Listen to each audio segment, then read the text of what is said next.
I'm Dr. Connie. I'm your host of Mind Your Health podcast. I share my unique perspective both as a practitioner and a patient battling autoimmune condition for over 25 years because I had to figure things out on my own, and my education in my practical approach as a patient allows me to truly integrate it so that you can be whole and the burden of sick care is no longer your own burden to carry. And this is what we help you with in this podcast. Hi guys, welcome to Mind Your Health podcast. Today's all about empowered psychology. We're doing a series on ease methodology in functional yoga medicine, and it's a very comprehensive integrated methodology that I created that encompasses all the disciplines, starting with E, enteric nervous system, all about your gut. A for autonomic nervous system, all about your autonomic nervous system and nervous system regulation. And last week we covered somatic nervous system, all about movement as medicine. And then today we're going to be talking a lot about the mindset, empowered psychology, and shifting thoughts and feelings to enhance all your goals, life goals, and as well as your health and longevity as well. So welcome to the final episode of our Ease Method series, where today we explore the E for empowered psychology.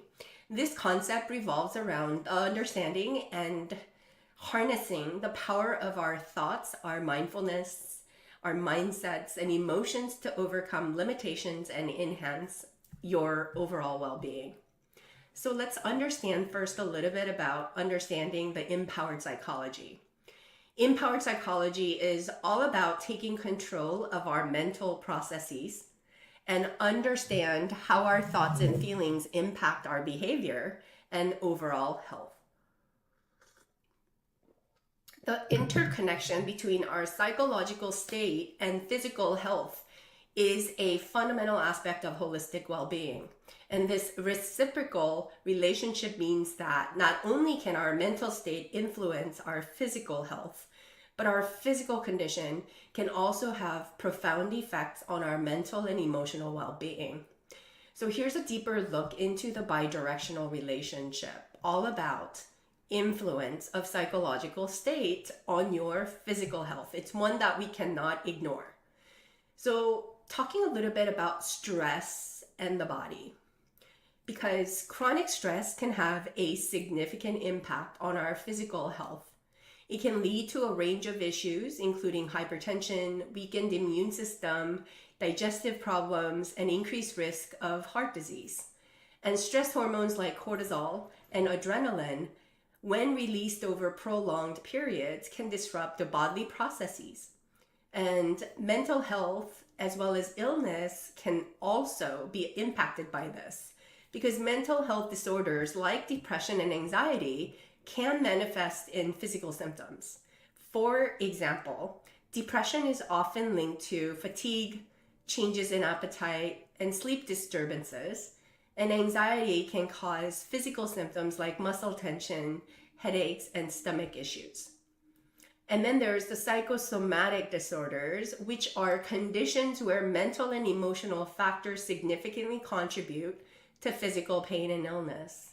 Conditions like irritable bowel syndrome and fibromyalgia, for example, have been linked to psychological factors.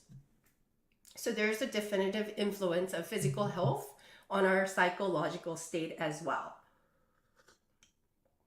Chronic illness and mental health go hand in hand, because living with chronic illness or chronic physical illness can increase the risk of developing mental health issues. And dealing with a chronic condition like diabetes, heart disease, or chronic pain can lead to depression, anxiety, and stress due to the ongoing management and lifestyle changes these conditions require. And exercise and mental well-being go hand in hand together, because physical activity is known to improve mood and reduce symptoms of depression and anxiety. And exercise leads to the release of endorphins, often referred to as feel-good hormones, which can elevate mood and provide a sense of relief from stress. And then there's the sleep and mental health implications, because quality of sleep has a direct impact on our mental health. And poor sleep patterns can exacerbate mental health issues, while good sleep can improve mood, cognitive function, and overall mental well-being. And then there is the holistic approach to health and well-being as an umbrella. And recognizing the close link between mind and body is absolutely essential for holistic health. Approaches that cater to both psychological and physical health are often more effective in treating various conditions. For instance, treatments for chronic pain often include both physical therapy and counseling to address psychological aspects of pain. Preventative measures like regular exercise, balanced diet, adequate sleep, stress management techniques, and maintaining social connection all contribute to a healthier mind and a healthier body. The interplay between our psychological state and physical health is a key aspect of overall well-being. And understanding and nurturing both aspects can lead to a more balanced, healthy life. And this interconnectedness underscores the importance of a comprehensive approach to health that addresses both mental as well as physical aspects.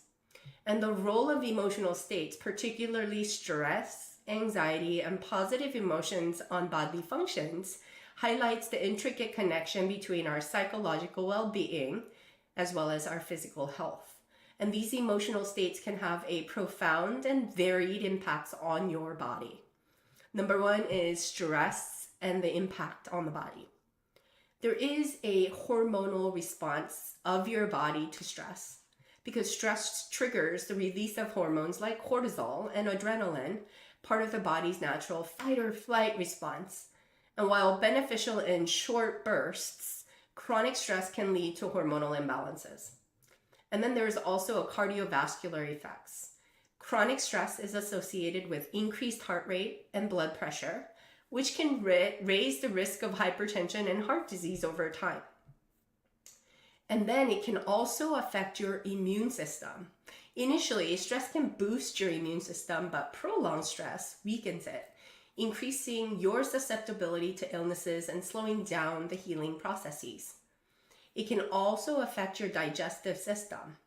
And stress can affect digestion and nutrient absorption and is linked to conditions like irritable bowel syndrome, stomach ulcers, and indigestion, as well as sleep disruption, because stress often leads to sleep disturbances, which can exacerbate health problems and impair cognitive functioning. Second is anxiety and its physical manifestations. There is a nervous system response, because anxiety can cause nervous system arousal, leading to symptoms like rapid heartbeat, palpitations, and muscle tension. It can also induce gastrointestinal issues. It's common for anxiety to manifest as gastrointestinal symptoms, including nausea, diarrhea, and loss of appetite. And then there's also respiratory changes, because anxiety can cause rapid shallow breathing and even lead to panic attacks in several or severe cases. And then there's the chronic fatigue. Ongoing anxiety can result in a state of constant fatigue, as the body is always in a heightened state of alertness. And then there's the positive emotions and the benefits of it, because it can affect you cardiovascularly, because positive emotions are associated with lower blood pressure and a reduced risk of heart disease. And happiness and optimism can promote healthier life choices, contributing to better heart health as well. And then there is the reduction in stress, because positive emotions can also buffer the effects of stress on the body. They promote relaxation and help the body return to a state of calm more quickly after a stress response. It can also give you an immune system boost. There is evidence that positive psychological well-being enhances immune function, making the body more resilient to infections. And then there's the longevity and quality of life, because generally, individuals with positive outlook on life tend to have lower rates of mortality and a higher quality of life. They often engage in healthier behavior and have effective coping strategies for managing life's challenges. And then you don't want to ignore the holistic impact. Emotional states like stress, anxiety, and happiness don't just affect our mental state. They have tangible effects on our physical health. And this underscores the importance of holistic health approaches that address both emotional well-being and physical health. So stress, anxiety, and positive emotions significantly impact bodily functions, influencing everything from our heart health to our immune system's efficacy. And this connection highlights the importance of managing emotional health as part of a comprehensive approach to overall well-being. There's also cognitive behavioral therapy, which is a widely used therapeutic approach that focuses on identifying and modifying dysfunctional thought patterns, emotions, and behaviors. It's based on the concept that our thoughts, feelings, and actions are interconnected, and that changing negative thought patterns can lead to changes in feelings and behaviors. So here's an introduction to the basis of CBT. So number one involves understanding the cognitive model, because the interconnectedness of thoughts, emotions, and behaviors cannot be refuted. And CBT is grounded in the belief that our thoughts influence our emotions, which in turn affect our behaviors. And negative and distorted thinking patterns can lead to emotional distress and problematic behaviors. Autonomic thoughts. CBT focuses on identifying automatic thoughts, spontaneous, often negative thoughts that arise in response to specific stimuli, which can influence emotional responses. It's often a learned response from conditioning, from your upbringing, or caretakers who have sort of had a big role in your maturity. Second is identifying negative thought patterns. You want to grasp and handle what's happening underneath the surface of awareness, right? Because negative thoughts are so habitual. There is a term called cognitive distortion, because part of the CBT involves helping individuals recognize patterns of cognitive distortions or irrational thought patterns that contribute to negative emotions. Common distortions include all or nothing thinking, catastrophizing, overgeneralization, as well as mind reading. There's thought records as well, because clients are often encouraged to keep thoughts records, a journaling exercise where they write down negative thoughts, the situations in which they arise, and the subsequent emotional and behavioral responses. There is also a way to challenge and reframe the thoughts. There's what's called cognitive restructuring, which the technique involves challenging the validity of the negative thoughts and reframing them in a more positive or realistic light. And the therapist guides the individual to question the evidence for their negative thoughts and consider alternative, more balanced viewpoints. There's also behavioral experiments. These are exercises designed to test the validity of negative beliefs and assumptions by engaging in activities that are feared or avoided. Then there's the behavioral techniques. There's what's called exposure therapy. For anxiety disorder specifically, CBT might include exposure therapy, where clients are gradually and systematically exposed to the feared object or context without any danger to overcome the anxiety. There's that activity scheduling and behavior activation, which involves scheduling positive activities to combat patterns of avoidance and inactivity, particularly useful in treating depression. Then there's skills training and coping strategies. There's what's called the problem solving and assertiveness training, where CBT can also involve teaching practical skills like problem solving, decision making, and assertiveness to improve coping mechanisms. Then there's the relaxation techniques. Techniques like deep breathing, progressive muscle relaxation, and mindfulness can be a part of CBT to help manage stress and reduce anxiety. Then there is empowerment and self-help. There's a client-centered approach where CBT empowers clients to take an active role in their therapy, equipping them with skills to become their own therapists. And homework assignments and self-help techniques are key components of this approach. And so one thing to remember is that CBT is a structured, time-limited, and practical approach to mental health treatment. It's widely recognized for its effectiveness in treating a variety of mental health conditions, including depression, anxiety disorders, phobias, and stress-related issues. And by focusing on changing negative thought patterns and behaviors, CBT helps individuals develop healthier and more adaptive ways of thinking and acting, leading to improved emotional well-being and life satisfaction. So there are some techniques for positive thinking because positive thinking enhances your health outcome. Because mindfulness and awareness play a crucial role in recognizing and understanding thought patterns, offering a powerful tool for mental and emotional well-being. Mindfulness at its core involves paying full attention to the present moment with a non-judgmental and accepting attitude. And this practice can help individuals gain deeper insight into their habitual thought processes and emotional responses.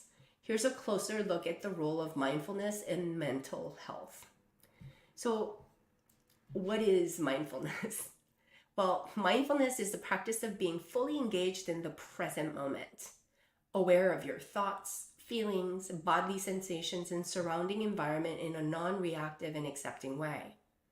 While mindfulness has roots in Buddhist meditation, it's been secularized and adopted in Western psychology as a means of reducing stress and improving mental health. And then there's the mindfulness in recognizing thought patterns. Regular mindfulness practice enhances one's ability to observe thoughts without getting caught up in them. This heightened awareness allows you to recognize patterns such as tendencies towards negative, anxious thinking, as well as allow you to detach from your thoughts, because mindfulness teaches that thoughts are just mental events that don't necessarily reflect reality or define one's identity. Learning to observe thoughts as separate from the self-help reduces their impact as well. Number 3 is living in the present moment. Reducing rumination and worry is key. Because by focusing on the present, mindfulness reduces the tendencies to ruminate on the past or worry about the future, which are common patterns in depression and anxiety. It also allows you to savor the moment. It encourages appreciation, engagement with the current experience, which can enhance enjoyment and fulfillment in daily life. And then there is the mindfulness and emotional regulation. The difference between responding versus reacting. Mindfulness helps individuals learn to respond to situations consciously rather than react impulsively. It fosters emotional resilience and the ability to manage challenging emotions more effectively. And then it also allows for stress reduction. There are a number of studies that show that mindfulness can significantly reduce stress and improve your mood, contributing to overall well-being. And then there's incorporating mindfulness into daily life. There's mindful activities. One can practice mindfulness during routine activities like eating, walking, or even while doing chores by fully engaging with the experience and sensations involved. And then there is the formal mindfulness meditation. Setting aside time for mindfulness meditation can deepen the practice, involving focused attention, often on the breath, and a non-judgmental awareness of rising thoughts and sensations. And then there's mindfulness-based interventions in therapy. Therapeutic techniques might involve mindfulness-based interventions like mindfulness-based reduction, MBSR, and mindfulness-based cognitive therapy, MBCT, which are increasingly used in psychotherapy to help treat various mental health issues, including stress, anxiety, depression, and chronic pain. Mindfulness is a valuable tool in recognizing and altering unhelpful thought patterns and emotional responses. Its focus on present moment awareness and acceptance can bring about a profound shift in one's mental landscape, leading to a greater clarity, emotional balance, and overall psychological well-being. Reframing negative thoughts is a key component of cognitive behavioral therapy and a valuable skill in managing mental health. This process involves identifying negative or irrational thoughts and challenging them to replace them with more positive, realistic ones. Here's a guide to help you to learn how to reframe negative thoughts. Number 1 is awareness and identification. I want you to learn to recognize your negative thoughts, because the first step in becoming aware of negative thought patterns is that. It's just pay attention to the thoughts that arise in response to challenging situations or emotional distress. And then you want to be writing them down, journaling. Writing these thoughts down can help you to identify patterns, note the situation, the negative thought, and the accompanying emotions. Second is questioning the negative thoughts. Examine the evidence. Challenge the accuracy of negative thoughts by looking for evidence that supports or contradicts them. Ask yourself, what evidence do I have that this thought is true or not true? And then you want to think about alternative perspectives. Consider different ways of viewing the situation. Ask, how would somebody else see this situation? Is there another way to look at this? And then you want to try reframing techniques.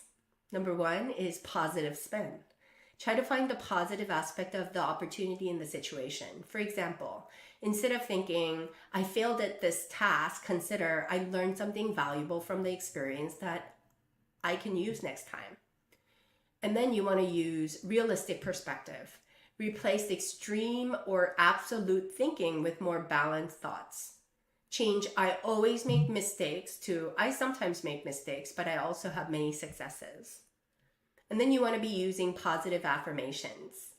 Affirmations like develop positive affirmations that counteract the negative thoughts. If you often think I'm not good enough, I want you to affirm by saying I'm capable and worthy, for example. Next is visualization and positive imagery. I want you to imagine yourself successfully handling situations you're anxious about. Visualization can help create a more positive mindset about your abilities and outcomes. And then there's the mindfulness and acceptance.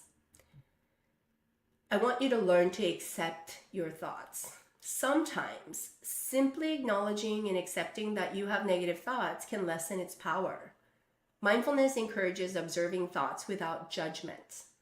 And then I also want to then let go. Practice letting go of negative thoughts, visualizing them drifting away or even being released. And then I want you to practice being patient. Let this be a regular practice. Reframing thoughts is a skill that requires regular practice. I want you to be encouraged to practice these techniques consistently and practice patience and self-compassion by changing your thought patterns and understanding that it takes time. And I want you to be patient with yourself as well as to practice self-compassion. And then finally, sometimes it's required to seek professional help.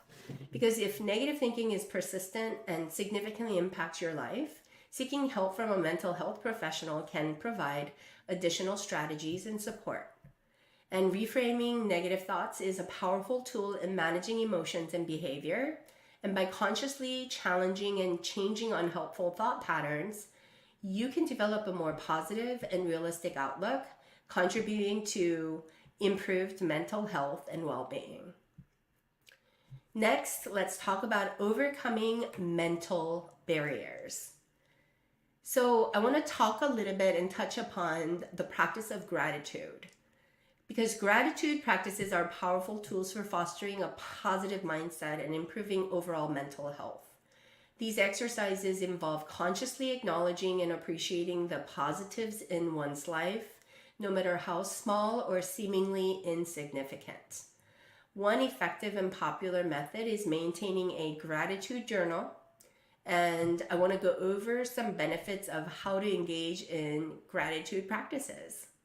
So the benefits of gratitude practice. Number one is enhanced mental health. Regular gratitude exercises have been shown to increase happiness and reduce symptoms of depression and anxiety.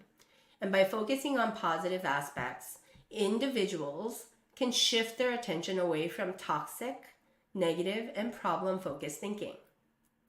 Then there is improved physical health. People who regularly practice gratitude report feeling healthier and have fewer aches and pains. They are more likely to take care of their health, exercise regularly, and amend or attend medical checkups. They can expect better sleep because writing in a gratitude journal before bed can improve sleep quality. Reflecting on positive experiences helps to calm the mind and reduce the worry and stress that can interfere with your sleep. And then it can also enhance resilience, because gratitude helps in building emotional resilience, enabling individuals to bounce back from stressful experiences and trauma more quickly. And then there's improved relationships. Expressing gratitude can strengthen relationships. Showing appreciation can enhance connection and satisfaction in both personal and professional relationships. Engaging in gratitude practices. So, what can you do? Is number one, keeping a gratitude journal. I want you to do this every day. Set aside a few minutes each day, it doesn't have to be long, to write down things that you're grateful for. These can be significant events or simple pleasures. I want you to be specific. Instead of writing general statements, be specific about what you are grateful for and why. And then I want you to also reflect with feelings. When writing about something you're grateful for, take a moment to reflect on how it makes you feel. Second is gratitude meditation and reflection.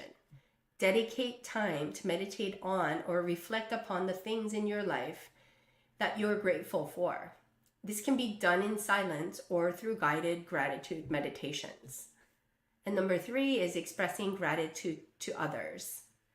Actively express gratitude to others. This can be through thank you notes, verbal appreciation, or even a thoughtful message. And then number four is mindful gratitude. Throughout your day, try to notice and acknowledge the good things as they happen, however small they might be. Number five is gratitude reminders.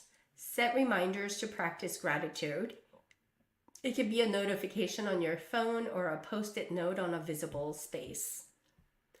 So incorporating gratitude into daily life doesn't have to be time-consuming or complicated.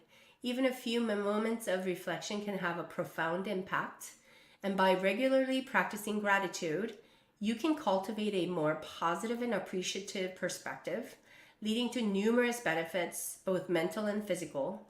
And this yet powerful and simple practice is a valuable component of a holistic approach to well-being. Identifying and confronting limiting beliefs is a crucial step in personal growth and enhancing well-being. And limiting beliefs are those negative, often subconscious thoughts that constrain us in some way. They can stem from past experiences, societal conditioning, or negative self-perception, and can significantly hinder our potential as well as happiness. Here's how you can recognize as well as to address them. Number one, this is big, is recognizing your limiting beliefs. And it starts with self-reflection. Start with introspection, paying attention to recurring negative thoughts or patterns in your life. Limiting beliefs often manifest as negative self-talk and generalizations like, I can't do this, I'm not good enough, or I don't deserve success.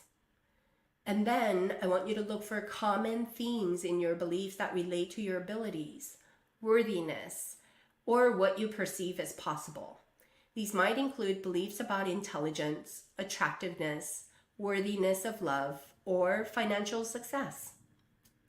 And then I want you to notice triggers and situations or comments that trigger feelings of inadequacy or self-doubt. These triggers often point towards underlying limiting beliefs. Second is to understand their origins. Think about your past experiences, because many limiting beliefs originate from past experiences, especially those from childhood, and reflect on past events that may have contributed to these beliefs. And then there's the cultural and social influences, because societal norms and cultural backgrounds can also shape our beliefs about what we can or cannot achieve. And then I want you to regularly challenge limiting beliefs by questioning their validity. Challenge the truth of these beliefs by asking yourself, is this belief absolutely true? What evidence do I have that supports or contradicts it? Counterexamples. Look for counterexamples where you or others have proven the belief wrong. And this evidence can help dismantle the belief's validity. And then you want to reframe the belief, turning limited belief into a positive, empowering one. For example, change "I can't handle this" to "I can handle this with the right strategy and effort." Number 4 is replacing with positive beliefs. Develop new positive beliefs that counteract the limiting ones. Reinforce these through repetition and visualization, for example. And if you combat a belief or unworthiness, cultivate a belief like "I'm worthy and deserving of happiness and success." And finally, you want to be seeking support, because again, sometimes working through limiting beliefs can be challenging. You have a blind side. So seeking support from a therapist, coach, or support group can guidance and strategies for overcoming these beliefs. Then finally, you want to be taking action. Put your new beliefs into action. Take steps, however small, that align with your new positive beliefs. And actions reinforce behaviors and can gradually erode the power of limiting ones. Then I want you to practice self-compassion. Be kind to yourself throughout this process. Changing deeply ingrained beliefs takes time and patience. And practice self-compassion and acknowledge your progress, even if it's incremental. Remember, recognizing and confronting limiting beliefs is a journey of self-discovery and transformation. And by actively challenging and reframing these beliefs and replacing them with positive, empowering ones, you can remove barriers to your personal growth and well-being. And this process does not only enhance self-awareness, but also opens up new possibilities for achieving potential as well as happiness. Next is building resilience, because it is really indeed a key aspect of personal growth and mental well-being. Really, resilience is the ability to bounce back from adversity and challenges, adapt to challenges, as well as endure difficult situations. And developing resilience isn't about avoiding problems, but learning to deal with them effectively. Here are strategies for building resilience, followed by insights on embracing change and growth. So in order for you to develop resilience, you want to be developing problem-solving skills. Approach problems proactively. Encourage tackling problems head-on rather than avoiding them. Break down larger issues into smaller, manageable parts. And then create solutions by thinking outside the box for solutions. And unconventional approaches can be surprisingly effective in those times. You want to also build strong supportive network. Foster relationships. Cultivate strong connections with family, friends, and colleagues, because a robust support system provides emotional backing and practical assistance during tough times. And then you want to be involved in the community. Engage with community groups or support networks and share experiences with others facing similar challenges, which can be comforting and enlightening. Then there is developing emotional awareness, mindful reflection. Practice mindfulness and self-reflection to understand your emotional responses. Recognizing and accepting emotions is the first step in managing them effectively. And then I want you to learn to express those emotions by finding safe and constructive ways to express emotions. And this can be done through talking with somebody you trust, writing, or creative activities. Number 4 is to cultivate a positive outlook. Optimism. Try to maintain a hopeful outlook because optimism is a key part of resilience.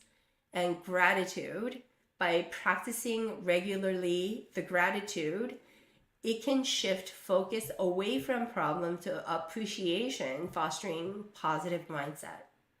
And then finally, you want to take care of yourself. Engage in activities that promote physical and mental well-being, like exercise, a healthy diet, and adequate sleep. You want to engage in relaxation techniques as well by incorporating relaxation methods like deep breathing, meditation, or yoga into your routine. And then you want acceptance of change. Recognize that change is a part of life. Accepting circumstances that cannot be changed can help focus on those that you can influence and embrace change and growth. View challenges as opportunities and think about growth mindset. I want you to be encouraged to adopt a growth mindset where challenges are seen as opportunities to learn and grow, not just obstacles to overcome. And then I want you to learn from failures. Understand that failure is part of the learning process. Each setback offers valuable lessons. And then there's the adaptability. That gives you flexibility by being open to change and willing to adopt strategies when facing new situations. Flexibility is a key component of resilience as well. And regularly engaging in stepping out of the comfort zone. I want to encourage you to take calculated risks and stepping out of your comfort zone, which can lead to personal growth and enhanced self-confidence. And then you want to be setting goals and taking action. But set realistic goals. I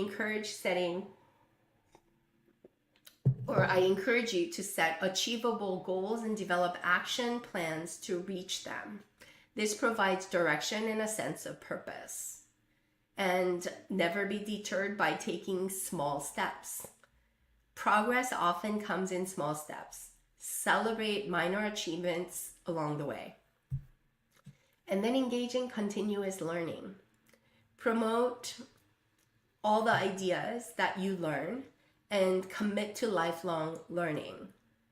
Stay curious and open to new experiences as well as seek feedback. Be open to constructive feedback as it can provide new perspectives and areas for improvement. Building resilience is about developing a set of skills and attitudes that enable you to navigate through life's challenges effectively. Embracing change and viewing challenges as opportunities for growth are integral to this process. And by fostering resilience, you can not only survive difficult times, but also thrive and grow from these experiences. And I just want to say that as we wrap up our series on the EASE methodology, let's reflect on the power of empowered psychology. It's about more than just positive thinking. It's a proactive approach to mastering our mental landscape. And by understanding and reshaping our thoughts and emotions, we can unlock a greater sense of control, fulfillment, and health in our lives. I want you to be encouraged to apply these concepts and techniques in your daily life. Application is what matters. Mental health is as crucial as physical health, and taking steps to strengthen your psychological well-being is a powerful investment in overall quality of your life. Just want to take a time to thank you for joining us on this journey through the EASE method. Remember, the journey to well-being is ongoing, and each step, no matter how small, is a step in the right direction. Stay empowered, stay positive, and keep moving forward. And thank you so much for being here with me, and I will see you guys all next week. Bye. Thank you for listening to the Mind Your Health podcast. If you enjoyed the episode, we would so much love it and appreciate it if you share it with someone who could benefit as well as to subscribe to this podcast on Apple Podcasts, Spotify, or anywhere else where podcasts are found. And leave us a review. We would be so grateful, and it helps us to reach more people just like you, so you can become more empowered to enjoy longevity and health. You can follow me on TikTok, Instagram, and YouTube at Dr. Connie Chung. And of course, you can subscribe to this podcast for a new episode every single week.